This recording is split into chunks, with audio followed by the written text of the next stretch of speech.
Herbert, Herbert West, reanimador de la oscuridad.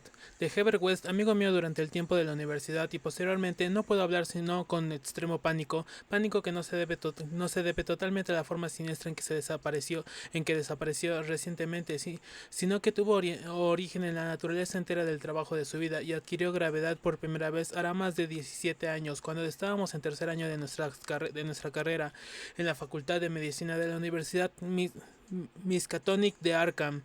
Mientras estuvo conmigo, lo prodigioso y diabólico de sus experimentos me tuvo completamente encantado y fui su más íntimo compañero. Ahora que ha desaparecido y se ha roto el hechizo, mi miedo es aún mayor. Los recuerdos y las posibilidades son siempre más terribles que la realidad. El primer incidente horrible durante nuestra amistad supuso la mayor impresión que yo había llevado hasta entonces y me cuesta tenerlo que repetir. Sucedió, como digo, cuando estábamos en la Facultad de Medicina, donde Wells se había hecho ya famoso con sus descabelladas teorías sobre la naturaleza de la muerte y la posibilidad de vencerla artificialmente. Sus opiniones, muy ridiculizadas por el profesorado y los compañeros, giraban en torno a la naturaleza esencialmente mecanicista de la vida y se refería a la forma de poner en funcionamiento la máquina orgánica del ser humano mediante una acción química calculada, después de fallar los procesos naturales con el fin de experimentar diversas soluciones reanimadoras. Había matado y expuesto a tratamiento numerosos conejos, cobayas, gatos, perros y monos,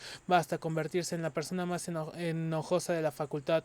Varias veces había logrado obtener signos de vida en animales supuestamente muertos, en muchos casos signos violentos de vida, pero pronto se percató de que la perfección de ser efectivamente posible comportaría necesariamente toda una vida dedicada a la investigación. Así que asimismo vio claramente que, puesto que la misma solución no actuaba del mismo modo en diferentes especies orgánicas, necesitaba disponer de sujetos humanos si quería lograr nuevos y más especializados progresos. Y aquí es donde chocó con las autoridades universitarias y le fue tirado el permiso para efectuar experimentos, nada menos que por el propio decano de la Facultad de Medicina, el sabio y bondadoso doctor Alan Hales, cuya obra en pro de los enfermos en conmemorada por todos los vecinos antiguos de Arkham.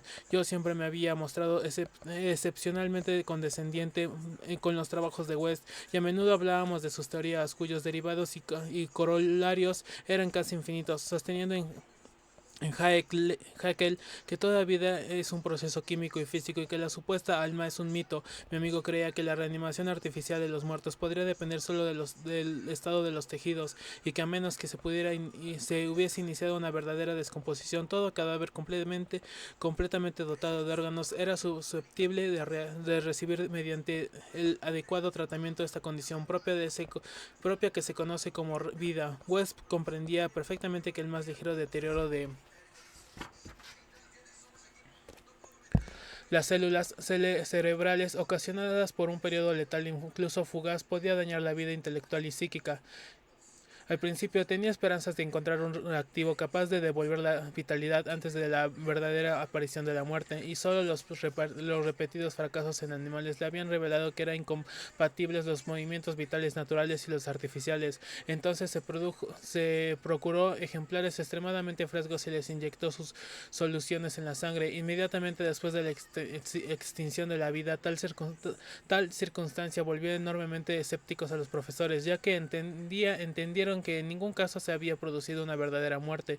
No se detuvieron a considerar la cuestión detenida y razonable. Poco después de que el profesorado le prohibiese continuar sus trabajos, West me confió su decisión de conseguir ejemplares frescos de una manera o de otra y de reanudar en secreto los experimentos que no podían realizar manifiestamente. Era horrible oírle hablar sobre el medio y manera de conseguirlos. En la facultad nunca habíamos tenido que ocuparnos nosotros de reunir ejemplares para las prácticas de anatomía. Cada vez que reducía el depósito, dos negros de la localidad, maldito seas, locura, se encargaban de subsanar este déficit sin que se les preguntase jamás su procedencia. West era por entonces joven, delgado y con gafas de facciones delicadas, pelo amarillo, ojos azul pálido y su voz suave, y era extraño oírle explicar cómo la fosa común era relativamente más interesante que el cementerio perteneciente a la Iglesia de Cristo, dado que casi todos los cuerpos de la Iglesia de Cristo estaban embalsamados. lo cual evidentemente hacía imposible las investigaciones de West. Por entonces era yo su ferviente y cautivo auxiliar, y lo ayudé en todas las decisiones, no solo en las que se referían a la fuente de suministro de cadáveres, sino también en las concernientes al lugar propicio para nuestro repugnante trabajo. Fui yo quien pensó en la granja deshabitada de Chapman, al otro lado de Meadow Hill. Allí habitábamos una habitación de la planta baja para sala de operaciones y otra para el laboratorio, dotándolas de gruesas cortinas a fin de encubrir nuestras actividades nocturnas. El lugar estaba retirado de la carretera y no había casa a la vista. De todos modos, había que extremar las precauciones, ya que el más leve rumor sobre extrañas luces que cualquier caminata nocturna hiciese correr podía resultar catastrófico para nuestra empresa. Si llegaban a descubrirnos, convenimos decir que se trataba de un laboratorio químico. Poco a poco equipamos nuestra siniestra guarida científica con materiales comprados en Boston o sacados a escondidas de la facultad, materiales cuidadosamente camuflados a fin de hacerlos irreconocibles salvo por ojos expertos, y nos proveímos de palas y picos para los numerosos enterramientos que tendríamos que efectuar en el sótano. En la facultad había un incinerador, pero un aparato de esa naturaleza era demasiado costoso para un laboratorio clandestino como el nuestro. Los cuerpos eran siempre un engorro, incluso los minúsculos cadáveres de cobaya de los experimentos secretos que West realizaba en su habitación de la pensión donde vivía. Seguíamos las noticias necrológicas locales como vampiros, ya que nuestros ejemplares requerían condiciones determinadas. Lo que deseábamos eran cadáveres enterrados poco después de morir y sin preservación artificial alguna, preferiblemente exentos de malformaciones morbosas y desde luego con todos los órganos.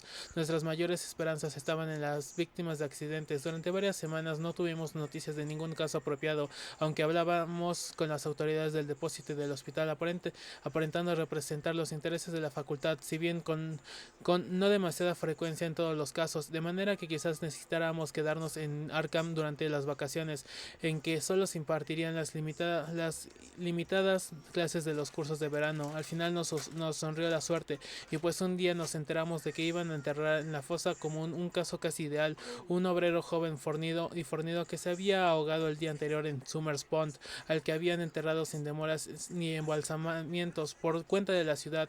Esa tarde localizamos la nueva sepultura y resolvimos empezar a trabajar poco después de la medianoche. Fue una labor repugnante la que acometimos en la oscuridad de las primeras horas de la madrugada, aun cuando en aquella época no teníamos ese pánico especial a los cementerios que nuestras experiencias posteriores nos estimuló.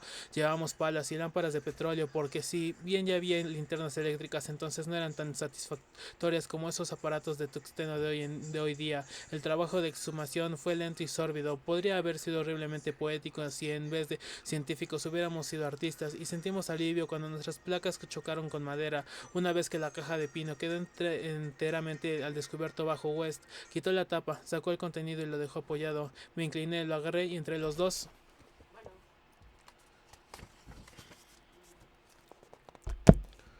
lo sacamos de la fosa. A continuación trabajamos esforzadamente para dejar el lugar como antes. La empresa nos había puesto algo nerviosos, sobre todo el cuerpo tieso y la cara inexpresiva de nuestro primer trofeo, pero no las compusimos para borrar todas las huellas de nuestra visita. Cuando quedó aplanada la última paleta de tierra, metimos el ejemplar en un saco de lienzo y emprendimos el regreso hacia la granja del viejo Chapman al otro lado de Meadow Hill. En una improvisada mesa de disección instalada en la vieja granja a la luz de una potente lámpara de acetileno, el ejemplar nos ofreció un aspecto demasiado espectral. Había sido un joven robusto y poco imaginativo, al parecer un tipo saludable y plebeyo, constitución ancha, ojos grises y cabello castaño, un animal sano, sin complejidades psicológicas y probablemente con unos procesos vitales de lo más simples y sanos. Ahora bien, con los ojos cerrados parecía más dormido que muerto. Sin embargo, la prueba experta de mi amigo disipó enseguida toda duda al respecto. Al final teníamos lo que West siempre había anhelado, un muerto verdaderamente perfecto, idóneo para la solución que habíamos preparado con minuciosos cálculos y teorías al fin de utilizar en el organismo humano. Nuestra atención era enorme. Sabíamos que las posibilidades de lograr un éxito completo eran remotas, y no podíamos podíamos reprimir un miedo horrible a las grotescas consecuencias de una posible animación parcial. Nos sentíamos especialmente aprensivos en lo que se refiere a la muerte y a los impulsos de la criatura, ya que podía haber sufrido un deterioro en las delicadas células cerebrales con posterioridad a la muerte. Por lo que a mí respecta, aún conserva una curiosa noción tradicional del alma humana y sentía cierto temor entre los secretos que podía revelar a alguien que retornaba del reino de los muertos. Me preguntaba qué visiones podía haber presenciado ese plácido joven si tornaba plenamente a la vida, pero mi expectación no era excesiva, ya que compartía casi en su mayor parte el materialismo de mi amigo. Él se mostró más tranquilo que yo al inyectar una buena dosis de fluido en una vena del brazo del cadáver y vendar inmediatamente el pinchazo. La espera fue espantosa, pero West no perdió el aplomo en ningún momento. De cuanto en cuanto aplicaba su estetoscopio al ejemplar y soportaba filosóficamente los resultados negativos. Al cabo de unos 3/4 de hora, viendo que no se producía el menor signo de vida, declaró decepcionado que la solución era inadecuada. Sin embargo, decidió aprovechar al máximo esta oportunidad y probar una modificación de la fórmula antes de deshacerse de su macabra presa. Esa tarde habíamos cavado una sepultura en el sótano y tendríamos que llenarla al amanecer, pues aunque habíamos puesto cerradura a la casa, no queríamos correr el más mínimo riesgo de que se produjera un desagradable descubrimiento. Además, el cuerpo no estaría ni medianamente fresco a la noche siguiente, de manera que trasladarnos a la solitaria lámpara de acetilena al laboratorio contiguo, dejando a nuestro mudo huésped a oscuras sobre la losa, y nos pusimos a trabajar en la preparación de una nueva solución. Tras comprobar West el peso y las mediciones casi con fanático cuidado, el espantoso evento fue repentino y totalmente inesperado. Yo estaba vertiendo algo de un tubo de ensayo a otro, y West se encontraba ocupado con la lámpara de alcohol que hacía las veces de mechero Bunsen en ese edificio sin instalaciones de gas, cuando de la habitación que habíamos dejado a oscuras brotó la más espeluznante y demoníaca sucesión de gritos jamás oída por ninguno de los dos. No habría sido más terrorífico el caos de los alaridos si el abismo se hubiese abierto para liberar la angustia de los condenados, ya que en aquella cacofonía inconcebible se encontraba el supremo terror y desesperación de la naturaleza animada. No podían ser humanos. Un hombre no es capaz de proferir gritos así, y sin pensar en el trabajo que estábamos realizando ni en las posibilidades de que lo descubrieran, saltamos los dos por la ventana más próxima como animales despavoridos, derribando tubos, lámparas y matraces, huyendo alocadamente a la estrellada negrura de la noche rural. Creo que gritamos mientras corríamos frenéticamente hacia la ciudad, aunque al llegar a las afueras acogimos una actitud más contenida, lo suficiente como para pasar por un par de juerguistas trasnochadores que regresaban a casa después de una francachela. No nos separamos, sino que nos refugiamos en la habitación de West y allí estuvimos hablando con la luz de gas encendida hasta que amaneció. A esta hora no habíamos serenado un poco discurriendo teorías plausibles y sugiriendo ideas prácticas para nuestra investigación, de forma que pudimos dormir todo el día en lugar de asistir a clase. Por esta tarde aparecieron 2 artículos en el periódico, sin relación alguna entre sí, que nos inhibieron el sueño. La vieja casa abandonada de Chapman se había encendido misteriosamente, quedando reducida a un informe montón de cenizas. Eso lo entendíamos, ya que habíamos volcado la lámpara, y el otro informaba que habían intentado abrir la reciente sepultura de la fosa común, como removiéndolo de la tierra vanamente sin herramientas. Estos son resultados incomprensibles, ya que habíamos aplanado muy cuidadosamente la tierra húmeda, y durante 17 años West anduvo mirando por encima del hombro y quejándose de que le parecía oír pasos detrás de él. Ahora ha desaparecido. El demonio de la plaga. Jamás olvidaré aquel espantoso verano, hace 16 años, en que como un demonio maligno de las moradas de El Bliss se propagó el tifus solapadamente por toda Arkham.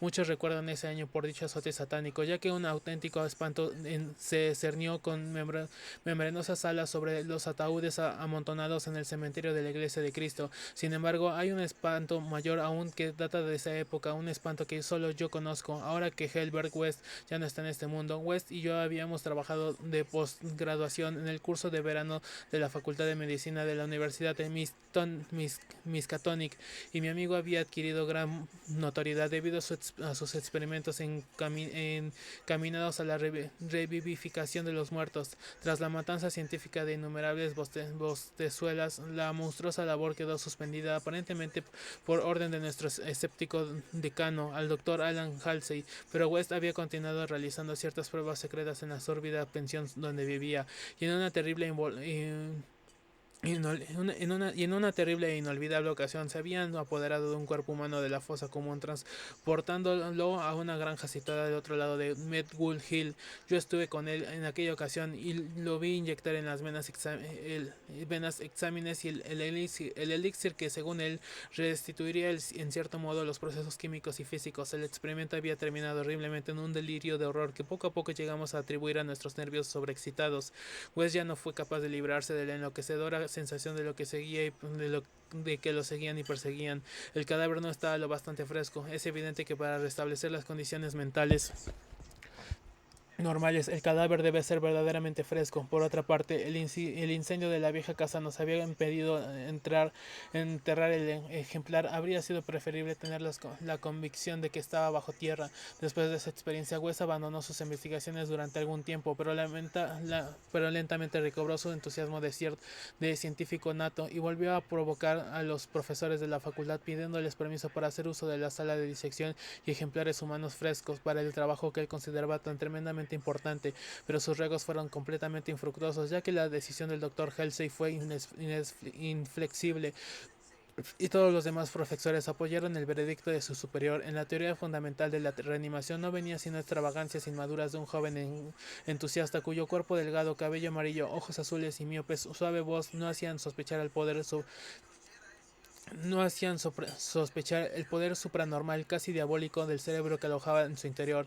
Aún lo veo como era entonces y me estremezco. Su cara se volvió más severa, aunque no más vieja, y ahora Sefton carga con la desgracia, y West ha desaparecido. West chocó desagradablemente con el Dr. Halsey, casi al final de nuestro último año de la carrera, en una disputa que le ganó menos prestigio a él que el bondadoso decano en lo que a cortesía se refiere. Afirmaba que este hombre se mostraba innecesariamente e irracionalmente grande, una obra que deseaba comenzar mientras tenía la oportunidad de disponer de las excepcionales instalaciones de la facultad. El que los profesores apegados a la tradición ignorasen los singulares resultados tenidos en animales y persistiesen en negar la posibilidad de reanimación era indeciblemente indignante y casi incomprensible para un joven del temperamento lógico de West. Solo una mayor madurez podría ayudarlo a entender las limitaciones mentales crónicas del tipo doctor-profesor, fruto de generaciones de puritanos mediocres, bondadosos, conscientes, afables y corteses a veces,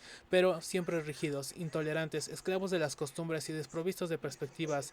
El tiempo es más caritativo con estas personas incompletas, aunque de alma grande, cuyo defecto fundamental en realidad es la timidez, y las cuales reciben finalmente de castigo de la irrisión general por sus pecados intelectuales, su petolemismo, su calvinismo, su antidarwinismo, su antinietzscheismo y por toda clase de sabatinarismo y leyes suntuarias que practican West, joven a pesar de sus maravillosos conocimientos científicos.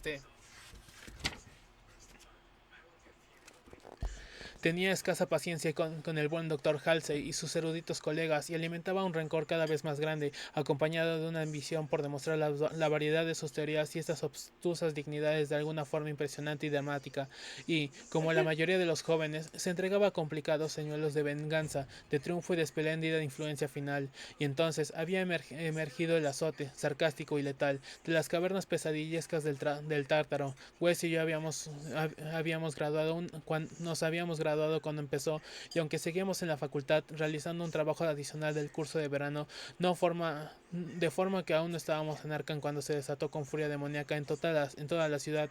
Aunque todavía no estábamos autorizados para ejercer, teníamos nuestro título y nos vimos frenéticamente demandados a incorporarnos al servicio público al aumentar el número de los afectados. La situación se hizo casi incontrolable y las defunciones se producían con excesiva frecuencia para que las empresas funerarias de la localidad pudieran ocuparse satisfactoriamente de ellas. Los entierros se consumaban en rápida sucesión, sin preparación alguna, y hasta el cementerio de la iglesia de Cristo estaba abarrotada de ataúdes de muertos sin embalsamar. Esta circunstancia no dejó de tener su efecto en West, que a menudo pensaba en la ironía de la situación.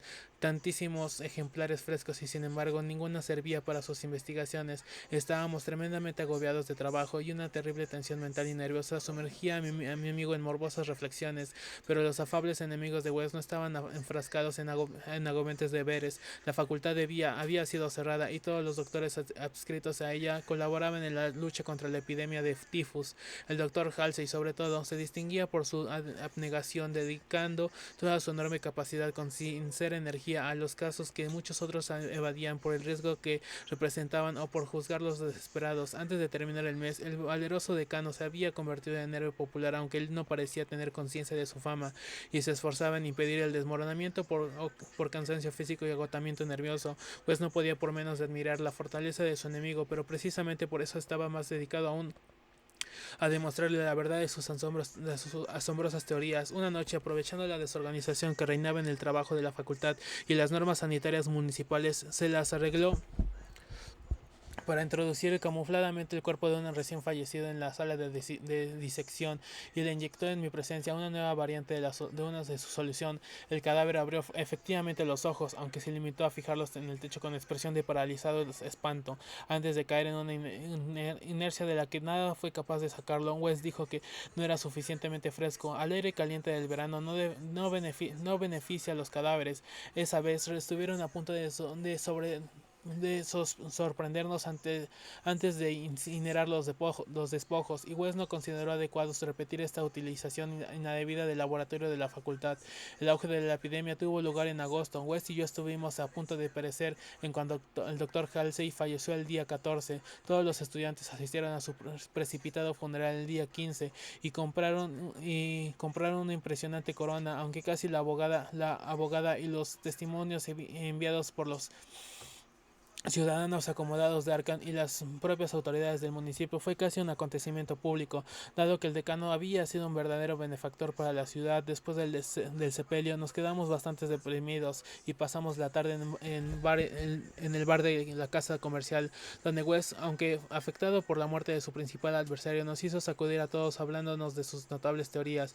Al oscurecerse, la mayoría de los estudiantes regresaron a sus casas o se incorporaron a sus diversas publicaciones, pero West me convenció para que le ayudase a sacar partida de la noche. La patrona de West nos vio entrar en la habitación alrededor de las 2 de la madrugada, acompañados de un tercer hombre, y le contó a su marido que se notaba que habíamos cenado y bebido demasiado bien. Aparentemente la avinagrada patrona tenía razón, pues hacía las 3 de la casa entera se despertó con los gritos procedentes de la habitación de West, cuya puerta tuvieron que echar abajo para encontrarnos a los dos inconscientes, tendidos en la alfombra, manchados de sangre, golpeados, arañados y magullados, con trozos de frascos e instrumentos esparcidos en nuestro alrededor. Solo la ventana abierta revelaba que había sido de nuestro asaltante, y muchos se preguntaron qué le habría sucedido después del tremendo salto que tuvo que dar desde el segundo piso al césped. Encontraron ciertas ropas extrañas en la habitación, pero cuando West volvió en sí, explicó que no pertenecía al desconocido, sino que eran nuestras muestras recogidas para su análisis bacteriológico, lo cual formaba parte de su investigación sobre la transmisión de enfermedades infecciosas. Ordenó que las quemasen inmediatamente en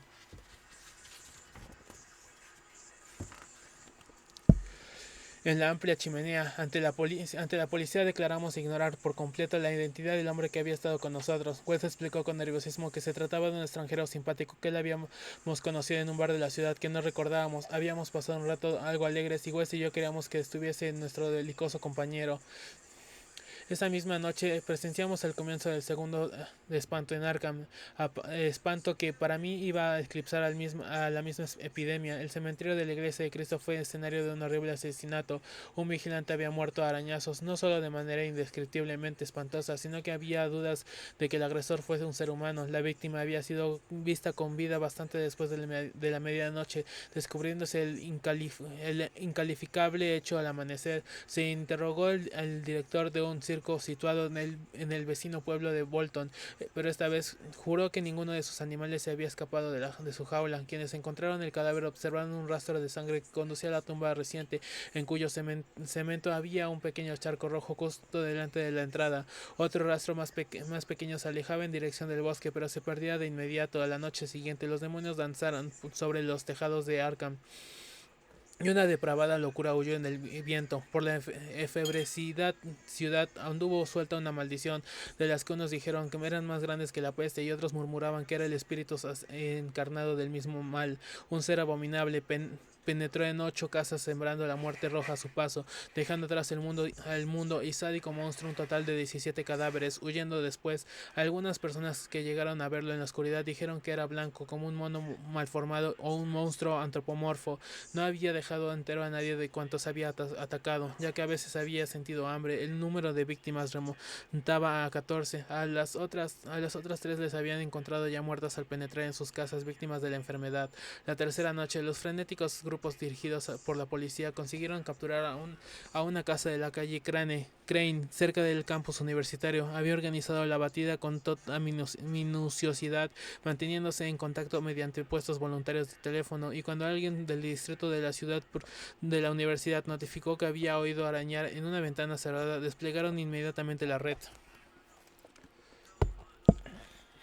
Debido a las preocupaciones y a la alarma general, no hubo más que otras 2 víctimas y la captura se penetró sin más accidentes. La criatura fue detenida finalmente por una bala, aunque no acabó con su vida, y fue trasladado al hospital local en medio de la excitación y la aversión general porque aquel ser había sido humano.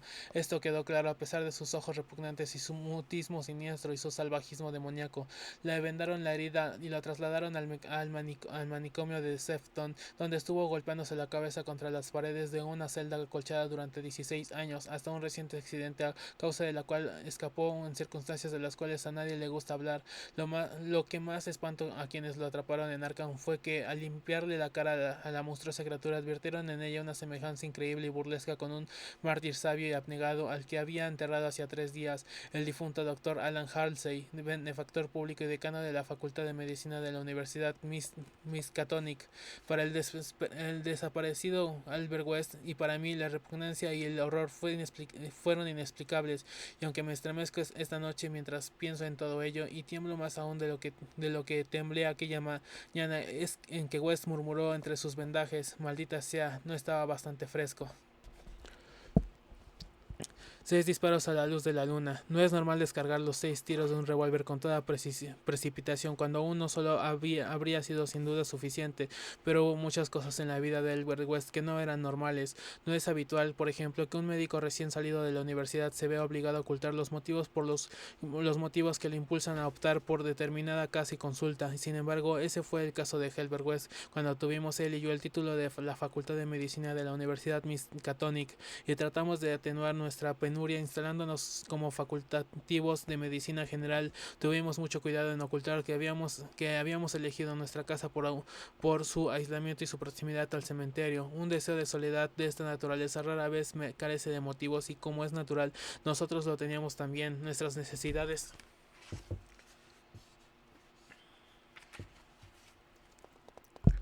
se debían a un trabajo claramente desautorizado y externamente éramos médicos tan solo, pero por debajo de esa superficie habían objetivos de una importancia mucho más grande y terrible, ya que lo esencial en la vida de Herbert West era la búsqueda de las negras y prohibidas regiones de lo desconocido, en las que esperaba descubrir el secreto de la vida y de devolver la animación perpetua al barro frío del cementerio. Una búsqueda de este género requiere extraños materiales, entre ellos cadáveres humanos recientes, y para mantenerse abastecido de tales elementos precisos, uno debe vivir discretamente y no muy lejos de un lugar de enterramientos anónimos. West y yo no habíamos conocido en la universidad, y fue el único que simpatizó con sus espantosos experimentos. Progresivamente me había convertido en su ayudante imprevisto, y ahora que abandonábamos la universidad teníamos que seguir juntos. No era fácil que 2 doctores encontraran salida juntos, pero finalmente, por influencia de la universidad, se nos facilitó una consulta en Bolton, pueblo industrial próximo a Arkham. La sede universitaria de la fábrica textil de Bolton son los más grandes del valle de Miskatonic, y sus operaciones políglotos no han sido jamás pacientes gratos para los médicos de la localidad. Seleccionamos nuestra casa con el mayor cuidado y adoptamos finalmente un edificio ruinoso próximo al final de la calle Pound, a 5 números de nuestro vecino más cercano, y separada del cementerio tan solo por una extensión de pradera cortada por una estrecha franja de espeso bosque que hay al norte.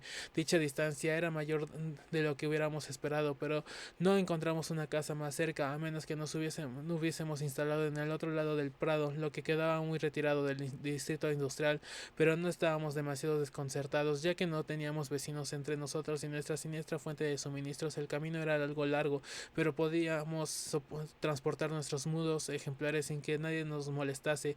Nuestro trabajo fue sorprendentemente abundante desde el principio mismo, lo bastante abundante como para satisfacer a la mayoría de los jóvenes doctores y lo bastante abundante para resultar un aburrimiento y una pesadez para aquellos estudiosos cuyo verdadero interés residía en otra cosa. Los trabajadores de las fábricas eran de inclinación algo turbulentas, así que además de sus numerosas necesidades de asistencia médica, sus frecuentes golpes, cuchillados y pendencias no daban mucho trabajo, pero lo que verdaderamente absorbía nuestro interés en el laboratorio secreto que habíamos instalado en el sótano, un laboratorio con su mesa larga bajo las luces eléctricas donde en las primeras horas de la madrugada inyectábamos a menudo las diversas soluciones de West en las venas de los despojos que sacábamos de la fosa común. West experimentaba febrilmente tratando de encontrar algo que pusiese en marcha